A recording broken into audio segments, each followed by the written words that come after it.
Good morning. आपके अपने YouTube channel math F T में आप तमाम लोगों का स्वागत है। ये काफ़ी इंपॉर्टेंट क्वेश्चन का एक सेट लेके मैं आप तक पहुंच रहा हूं। 6 या 7 क्वेश्चन है जो एसएससी रेलवे यहाँ तक के भारत के किसी भी कम्पिटिटिव एग्जाम के लिए काफ़ी इंपॉर्टेंट है और पूछा हुआ है नंबर ऑफ द टाइम। इनको सवाल नंबर 1 को देखिए जो नज़र के सामने है, इसको आप बनाएंगे या शुरू से बनाते आए होंगे या ट्रेनिंग दिया गया होगा या बहुत सारे यूट्यूबर आपको बताए होंगे कि इनको रेशनलाइज्ड कर दो, यानी डिनोमिनेटर के साइन को बदलो, ऊपर नीचे से सेम अमाउंट से गुना भाग कर दो। कुछ नहीं करने का। ये सवाल का पैटर्न देख लीजिए, √7 + √6 ऊपर प्लस है नीचे माइनस है, बाकी अमाउंट वही है, वही नंबर है। कुछ नहीं करने का। इन दोनों का डिफरेंस निकालिए। यहाँ माइनस है तो इसको इसमें से घटाइए तो 1 होगा, यहाँ प्लस है तो दोनों को जोड़िए तो कितना होगा, 7 में 6 जोड़ेंगे तो होगा 13।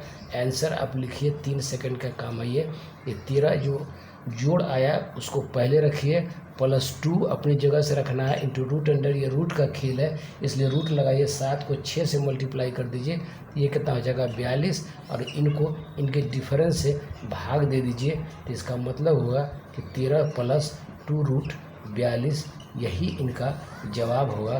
बाकी धरती पे कोई जवाब नहीं होगा। सवाल नंबर 2 देखिए, फिर आपको कंसेप्ट क्लियर होगा। सवाल नंबर 2 देखिए, उसी फॉर्मेट का है। कुछ नहीं करना है इनका जवाब लिखने के लिए।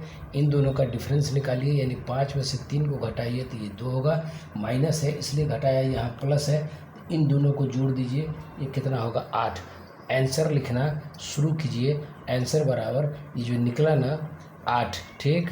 अब प्लस आपको बताया 2 अपनी तरफ से लगाइए, रूट अंडर ऊपर वाले पोर्शन को मल्टीप्लाई कर दीजिए तो 5 को 3 से मल्टीप्लाई करेंगे तो कितना होगा 15, और डिवाइडेड बाय डिफरेंस जो होगा वो 2 होगा। अब इनको लिख सकते हैं आप 8/2 + 2√15 डिवाइडेड बाई 2, ये 2 से 2 कटा, ये 4 हुआ। इसका मतलब हुआ कि 4 + √15 यही इनका जवाब होगा। बाकी जवाब कोई नहीं होगा। ये 3 सेकंड में सवाल बनेगा। अगर समझ में आ गया तो आप अमर हैं, नहीं समझ में आया तो हमारे लिए अफसोस की बात है। सवाल नंबर 3 देखिए। सवाल नंबर 3 देखिए, इसको 2 तरह से बताते हैं। ये जितना भी क्वेश्चन मैं आपको बताऊंगा ये सारा किसी न किसी एग्जामिनेशन में भारत के पूछे हुआ है। आइए, 16/25 इस पूरे का पावर है 0.5। 0.5 को आप लिख सकते हैं 5/10। आपको पता है 5 इकाई 5, 5 दूना 10, यानी ये होगा हाफ। 0.5 का मतलब हो जाएगा हाफ, तो आप इसको लिख सकते हैं कि 16/25 और इनका पावर, आप पॉइंट को हटा दिया हाफ। इस हाफ का क्या मतलब होता है, रूट अंडर 16 अब बटे कितना हुआ ये 25। इस हाफ का मतलब ही होता है रूट। दर दिया, निकाल लीजिए इनका रूट, तो 16 का रूट निकालिएगा तो कितना होगा 4, 25 का रूट निकालिएगा तो 5, यही इनका जवाब होगा। बाकी कोई जवाब नहीं होगा। एक सवाल इसी को दूसरे तरह से कैसे बनाते हैं वो दिखाते हैं।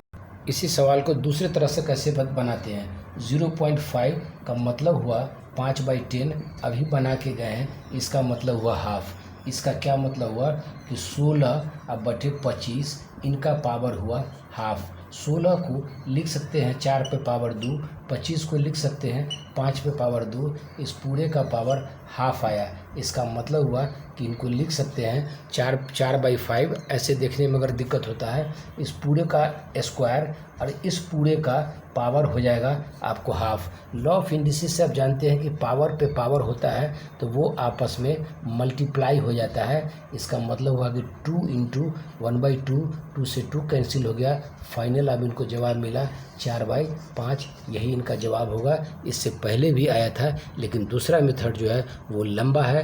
पहला मेथड से बनाएंगे तो 3 सेकंड में बना के अपना जवाब खोज लेंगे। आइए सवाल नंबर 4 देखते हैं।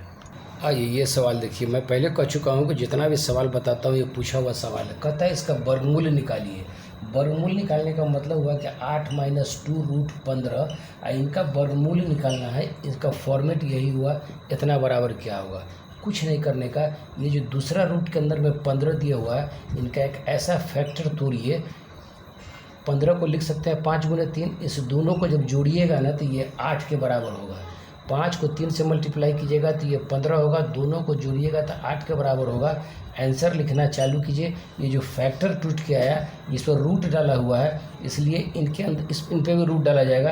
यहाँ माइनस साइन दिया हुआ है, इसलिए इन पर भी रूट डाल देंगे और साइन दे देंगे माइनस, और जो अंक होगा वो अंक लिख देंगे, यानी √5 माइनस √3, यही इनका जवाब होगा। 3 सेकंड में बनाएंगे, इससे ज़्यादा का सवाल नहीं बनेगा। इसी तरीके का दूसरा सवाल देख लें। इसी स्टाइल का दूसरा सवाल देख लें। 7 + 2√10 का वर्गमूल निकालना है। मतलब अभी कह के गए हैं कि 7 + 2√10 वर्गमूल निकालना है, तो ऊपर में वर्ग रख दीजिए, इसी का वैल्यू पूछता है। कुछ नहीं करने का, इस 10 का 2 ऐसा फैक्टर तोड़ना है, यानी कि 5 × 2, और दोनों को जोड़िएगा तो ये 7 के बराबर होगा। ये सेट करके देता है, यही फैक्टर आपका जवाब होगा। जब भी आप आंसर लिखना चालू करेंगे तो लिखेंगे √5, यहाँ साइन दिया हुआ है प्लस, इसलिए आप भी प्लस रखिए रूट, और ये जो अमाउंट है 5 तो मैं यहाँ ले लिया, 2 जो बच गया वो यहाँ लिया, √5 + √2, यही इनका जवाब होगा। बाकी धरती पे कोई जवाब नहीं होगा। ये 3 सेकंड में बनेगा। सवाल नंबर आखिरी देख लीजिए, छठा। इस सेशन का सबसे लास्ट क्वेश्चन देखिए। 5 पूर्णांक = 2 + 55 पूर्णांक, ये समथिंग इतना पे गया है। इसको बनाने के लिए, सिंप्लीफाई हल करने के लिए, वैल्यू निकालने के लिए कुछ नहीं करना है। ये 2 पार्ट है, इनको आप लिख सकते हैं 5 + 1/2। इसका मतलब 5 पूर्णांक 1/2 का मतलब होता है 5 + 1/2। ये जितना आएगा वही वैल्यू इसका भी जितना आएगा, जिसकी खबर आपको पहले से है। तो इस फॉर्मेट को यहाँ लिख सकते हैं। इसका मतलब हुआ कि इनको लिख सकते हैं, आपको बताने के लिए मैं लिखता हूँ, वरना लिखने की भी ज़रूरत नहीं है। प्लस 5555 प्लस कितना हुआ ½ ये देखिए सब एक जाति का है, ये सब एक जाति का है। इन सब को जोड़ लीजिए तो 5 चौका 20 के 0 बराबर लिखिए। 5 चौका 20 के 0, हाथ में रहा 2, अब 5 दिया 15, 2 17 का 7, हाथ में रहा 1, अब 5 दूना 10 के 11 के 1, हाथ में रहा 1, अब 5 या 1 कितना हुआ 6, ये प्लस अपनी जगह पर हुआ। इनको और इनको जोड़ दीजिए, सबका बेस इक्वल है और सबको जोड़ेंगे तो 1 2 3 1 4। इसका मतलब होगा कि 4/2 होगा, 2 से 2 कट जाएगा तो ये बराबर होगा 6170 + 2। इनमें इसको जोड़ेंगे तो ये होगा 6172। 3 सेकंड से ज़्यादा में ये सवाल आपको नहीं बनेगा। ट्रिक यही है, कंसेप्ट यही है, उनके पूर्णांक को पहले जोड़ लीजिए। पूर्णांक को इस फॉर्मेट में लिखने की ज़रूरत भी नहीं है, समझ में आनी चाहिए। पूर्णांक को पहले जोड़ लीजिए और प्लस उनके सिंपल फ्रैक्शन को जोड़ लीजिए और सिंप्लीफाई कर दीजिए। 6172 जवाब आएगा। यह रेलवे और एसएससी में कम से कम 10 बार सवाल पूछे हुआ है। चलिए, थैंक यू वेरी मच। अगर पसंद आता है तो चैनल सब्सक्राइब करें, पहले वीडियो देख लें। अगर पसंद नहीं आता है तो फ्री ऑफ कॉस्ट देख के आप अपने काम को अंजाम दे सकते हैं। और चलते चलते आप लोगों से रिक्वेस्ट करते हैं कि अगर पसंद आता है तो दोस्तों के बीच शेयर करना नहीं भूलें। Thank you very much. Okay, bye bye. फिर नेक्स्ट वीडियो में नेक्स्ट टॉपिक पर बात होगी। तब तक के लिए नमस्कार। Okay, bye bye.